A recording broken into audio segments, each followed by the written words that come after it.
दोस्तों नमस्कार, स्वागत है आपका आपके अपने YouTube चैनल पे। मैं Sumit Kumar Sharma, motivational speaker and trainer. सबसे पहले आप सभी को विजयदशमी की हार्दिक शुभकामनाएं।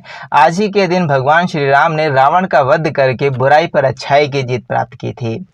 दोस्तों आज के इस वीडियो में हम यही बात करेंगे कि किस तरीके से भगवान श्री राम ने रावण रूपी बुराई का वध करके अपने भाई लक्ष्मण को रावण से जीवन का मार्मिक ज्ञान प्राप्त कराया। दोस्तों भगवान श्री राम को पुरुषोत्तम श्री राम कहा जाता है। पुरुषोत्तम श्री राम इसलिए कहा जाता है क्योंकि भगवान श्री राम इस संसार के सभी पुरुषों में सबसे उत्तम पुरुष थे। सबसे उत्तम पुरुष होने की वजह से उन्हें पुरुषोत्तम श्री राम कहा जाता है, क्योंकि उन्होंने धरती पर मानव रूप में आकर इस संसार के सभी पुरुषों को मर्यादा में रहकर जीवन व्यतीत करना सिखाया है, इसलिए उन्हें मर्यादा पुरुषोत्तम श्री राम भी कहा जाता है। दोस्तों श्री राम के बारे में अनंत तथ्य हैं, अनंत बातें हैं जिन्हें व्यक्त नहीं किया जा सकता है, लेकिन अभी हम जो बात करने वाले हैं, आज हम स्पेशल बात करने वाले हैं कि वो कौन सा ज्ञान था जो रावण के द्वारा लक्ष्मण को मिला। दोस्तों जिस समय श्री राम ने रावण पर वध हेतु प्रहार किया और रावण मृत्युशैया पर पहुंच गए, उस समय श्री राम ने लक्ष्मण से कहा कि जाओ रावण से जीवन का अंतिम ज्ञान प्राप्त करके आओ। तब लक्ष्मण जी ने कहा कि रावण तो पापी है, भला पापी व्यक्ति हमें जीवन का कौन सा ज्ञान दे सकता है। राम जी ने कहा कि नहीं, रावण के दो रूप हैं, पहला तो वह जो तुमने बताया, दूसरा रावण परम शिव भक्त और महाज्ञानी है, इसलिए तुम रावण के पास जाओ और जीवन का ज्ञान प्राप्त करके आओ। राम जी की बात मानते हुए लक्ष्मण रावण के पास जाते हैं और रावण के सिर की ओर खड़े होकर वो रावण से जीवन का ज्ञान प्राप्त करने की इच्छा जाहिर करते हैं, लेकिन रावण का किसी भी प्रकार का कोई भी उत्तर नहीं आता है। तब लक्ष्मण जी वापस से राम जी के पास जाते हैं और बताते हैं कि उन्हें किसी प्रकार का कोई भी उत्तर नहीं मिला है। वहाँ पर राम जी कहते हैं कि तुम रावण के किस ओर गए थे। तब लक्ष्मण जी ने कहा कि मैं रावण के सर की ओर गया था। वहाँ पर श्री राम कहते हैं कि नहीं, तुम्हें शिष्य की भांति रावण के चरणों की ओर जाना है और शीश झुकाकर हाथ जोड़कर उनसे जीवन का अंतिम ज्ञान प्राप्त करना है।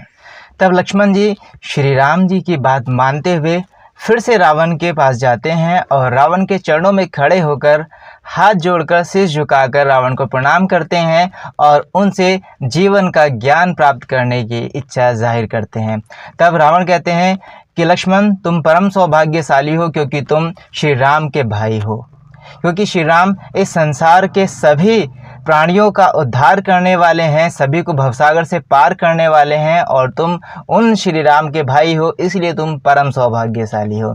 आज मैं तुम्हें अपने जीवन की 3 बातें बताऊंगा जिन्हें तुम्हें जीवन भर याद रखना है। मेरे जीवन की पहली शिक्षा है शुभस्य शीघ्रम, अर्थात यदि आपको जीवन में किसी भी प्रकार का शुभ कार्य करने का अवसर मिले तो उसे जितनी शीघ्र हो सकता है उतनी शीघ्र करें। मैंने अपने जीवन में ये गलती की है। मुझे कई बार मौका मिला श्री राम के चरणों में आने का। पहली बार जब सुपर्णखा मेरे पास आई थी तब मुझे ऐसा लगा कि स्वयं नारायण मेरा उद्धार करने आए हैं, लेकिन उस समय भी मैं इस बात को नहीं समझ पाया और मैंने अशुभ कार्य को करने में शीघ्रता दिखाई। फिर मेघनाद और मेरे भाई कुंभकर्ण का वध हुआ। इन दोनों भाई के वध के समय भी मुझे ऐसा आभास हुआ कि मुझे श्री राम के चरणों में जाना चाहिए, लेकिन मैं फिर भी श्री राम के चरणों में नहीं जा पाया। ये मेरे जीवन की बहुत बड़ी भूल है। इसलिए यदि तुम्हें किसी भी प्रकार का शुभ कार्य करने का अवसर मिले तो उसे जितने शीघ्र हो सकता है उतने शीघ्र करें। यही बात आपको भी हमेशा याद रखनी है, शुभस्य शीघ्रम। रावण ने लक्ष्मण को दूसरी शिक्षा दी कि मेरे जीवन की दूसरी शिक्षा यह है कि कभी भी अपने शत्रु को निर्बल नहीं मानना चाहिए। जिस समय मुझे ब्रह्मा जी से वरदान प्राप्त हुआ उस समय मैंने लगभग सभी प्राणियों पर विजय प्राप्ति का वर मांगा, लेकिन अपने अहम और अपने अहंकार वश बानर और मानव का नाम लेना भूल गया, क्योंकि मैं सोच ही नहीं सकता था कि कभी मेरी मृत्यु का कारण बानर या मानव बनेंगे। लेकिन आज तुम देख सकते हो कि आज वही बानर और मानव मेरी मृत्यु का कारण बने हैं। इसलिए कभी भी अपने शत्रु को अपने से निर्बल नहीं समझना चाहिए। मेरे जीवन की तीसरी शिक्षा यह है कि यदि तुम्हारा कोई भी व्यक्तिगत रहस्य है या तुम्हारी कोई भी कमज़ोरी है उसे कभी भी अपने स्वजनों को भी नहीं बताना चाहिए, क्योंकि यमदूत ने मेरी नाभि में अमृत स्थापित किया था। ये बात सिर्फ ब्रह्मा जी और मेरे अलावा किसी को नहीं पता थी, लेकिन मैंने अपने प्रिय भाई विभीषण को ये बात बताकर बहुत भारी भूल की और आज वही भाई मेरी मृत्यु का कारण बना। तो यदि आप ये तीनों बातें अपने जीवन में हमेशा याद रखते हैं जो रावण ने लक्ष्मण को बताई है, तो आप भी अपने जीवन को बहुत ही सरल बना सकते हैं।